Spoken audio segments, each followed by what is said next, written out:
திடீரென்று கண்பிகுத்த வசந்தா பக்கத்து அறையில் விளக்கெறிவதை பார்த்தா. மணி என்ன இருக்கும்?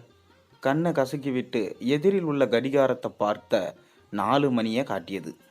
4 மணிக்கு கிருபா எழுந்து விட்டானா? போய் பார்ப்போம் என்று முடிவு செய்து கட்டிலை விட்டு மெல்ல எழுந்து விளக்க போடாம பக்கத்து அறைக்கு சென்றாள். கதவு ஒரு கழித்து திறந்திருந்துச்சு. மெல்ல கதவை திறந்தவள் கிருபா என்று கூப்பிட்டு உள்ளே நுழைந்தாள். கட்டிலின் அருகில் உள்ள நாற்காலியில் உட்கார்ந்து எதையோ தீவிரமாக பார்த்து கொண்டிருந்த கிருபா வாமா என்று அழைத்தான். நேரத்திலேயே எழுந்துட்டியா? மெல்ல அருகில் சென்று அவன் தலையை கோதினாள்.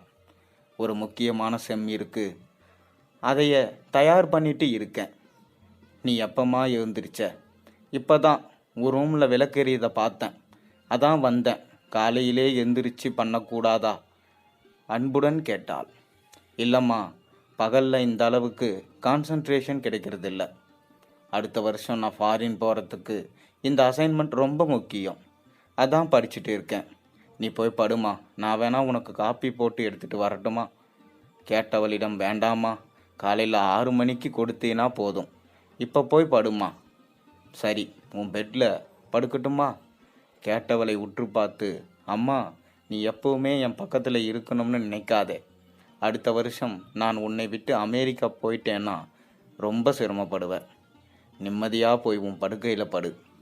இப்படி பேசியவனுக்கு பதில் ஏதும் சொல்லாமல் அவன் தலையை கோதி நெற்றியில் முத்தமிட்டு விட்டு அவள் அறைக்கு வந்து படுத்தாள்.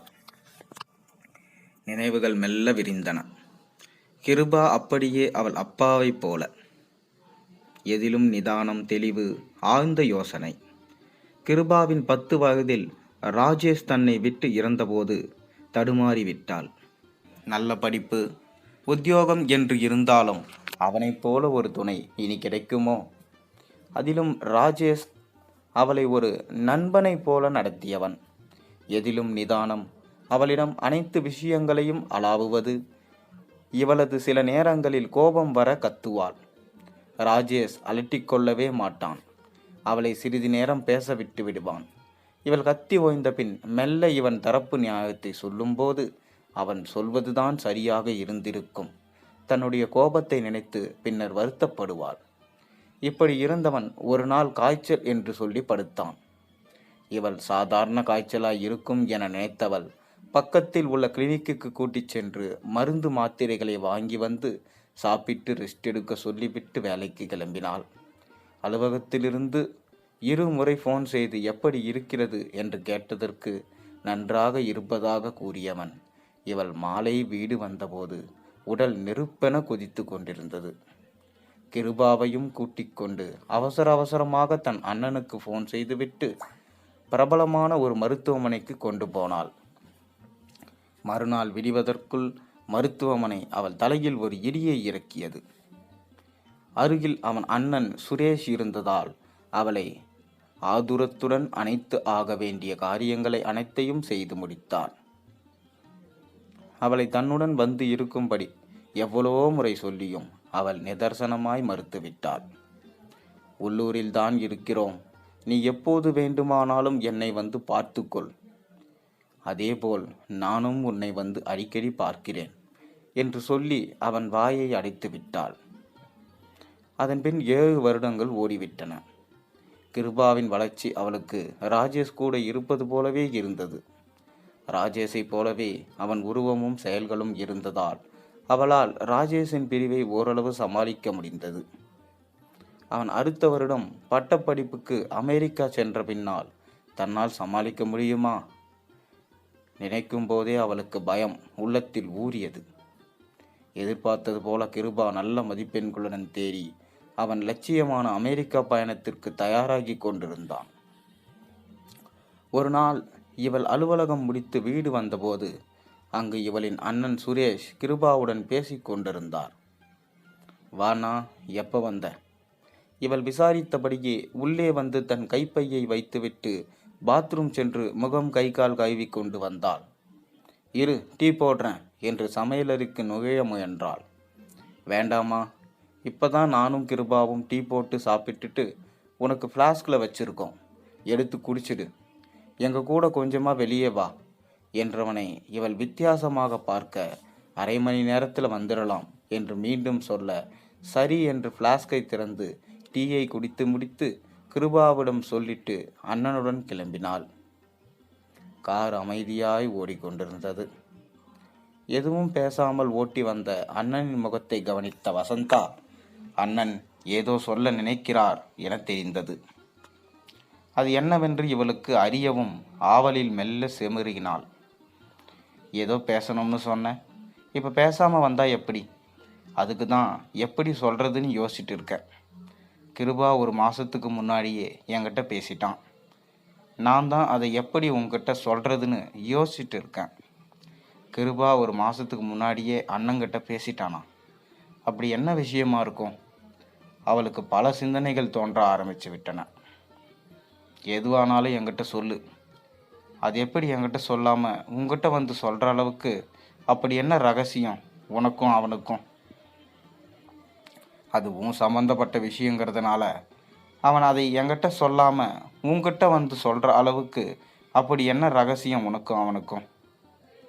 அதுவும் சம்மந்தப்பட்ட விஷயங்கிறதுனால அவன் அதை என்கிட்ட சொன்னான். நானும் நீ அதை எப்படி எடுத்துக்குவியோ அப்படின்னு தயங்குறேன். ராஜேஷ் போன பின்னாடி எதுவும் எனக்கு பெரிய ஷாக் ஆன நியூஸாக தெரியாது. அதனால் தைரியமாக சொல்லு என்றவளிடம், கிருபா உன்னை திரும்ப கல்யாணம் பண்ணிக்க அப்படின்னு சொல்கிறான். இந்த செய்தி அவளுக்கு பெரும் அதிர்ச்சியை கொடுத்துச்சு. பின் மெதுவாக அதிலிருந்து மீண்டவள், இந்த பெரிய மனுஷன் எப்பத்திலிருந்து இந்த மாதிரியெல்லாம் யோசிக்க ஆரம்பிச்சிருக்கான். குரலில் வருத்தம் தோய்ந்த கிண்டல். தயவு செஞ்சு புரிஞ்சிக்கோ, அவன் அடுத்த 2 மாதத்தில் அமெரிக்கா போயிட்டானா திரும்ப வர எப்படியும் 5-6 வருஷம் ஆயிடும். அதுவரை நீங்கள் தனியாக என்ன பண்ணுவ? அப்பாவும் போய் நானும் அம்மாவை விட்டு போயிட்டா அவங்க என்ன பண்ணுவாங்க அப்படிங்கிறதுக்காக தான் அவன் ஆதங்கம். தயவு செஞ்சு அவனோட எண்ணத்தை புரிஞ்சிக்கோ. அண்ணனின் குரலில் ஆதங்கம். உனக்கு ஒன்றும் வயசாயிடல. கடைசி காலத்தில் உனக்கு ஒரு துணை வேணும்னு அவன் ஆசைப்படுறான். நானும் அதையே தான் நினைக்கிறேன். நீ நல்லா யோசிச்சுட்டு சொன்னால் போதும். சொல்ல வந்ததை சொல்லிவிட்ட திருப்தி தெரிந்தது. இரவு மூவரும் அமைதியாக சாப்பிட்டாங்க. சாப்பிட்டு அரை மணி நேரம் கழித்து சுரேஷ் விடை பெற்று சென்றார். கிருபா அம்மாவிடம் குட் நைட் சொல்லிவிட்டு அவன் ரூமுக்கு சென்றான். இருவரின் மனதிலும் என்ன உள்ளது என்பதை இருவருமே வெளிப்படுத்தி கொள்ளவில்லை. ஒரு வாரம் அமைதியாய் ஓடியது. ஒரு நாள் அலுவலகம் கிளம்பும் முன் கிருபாவிடம், இன்னைக்கு மதியமே லீவ் போட்டுட்டு வரேன், நாம் கொஞ்சம் வெளியே போயிட்டு வரணும், ரெடியாயிரு என்று சொல்லிவிட்டு கிளம்பினான். 3 மணி அளவில் காரில் வசந்தா காரை ஓட்டி கொண்டிருக்க மௌனமாய் உட்கார்ந்திருந்தான் கிருபா. கார் ஒரு ஆசிரமத்திற்குள் நுழைந்து வலதுபுறம் சிறிது தூரம் ஓடி நின்றது. வசந்தா கீழே இறங்கி, கிருபாவா என்னிடம் என்று உள்ளே அழைத்துச் சென்றாள். முன்வாசல் வழியாக உள்ளே நுழைந்து அங்கு நாற்காலியில் உட்கார்ந்திருந்த பெண்ணிடம் தன்னுடைய பெயரையும் விலாசத்தையும் சொல்ல, அந்த பெண் உள்ளே சென்றவள் 5 நிமிடத்தில் இவர்களை உள்ளே அழைத்தாள். உள்ளே வயதான இருவர் நின்று கொண்டிருந்தனர்.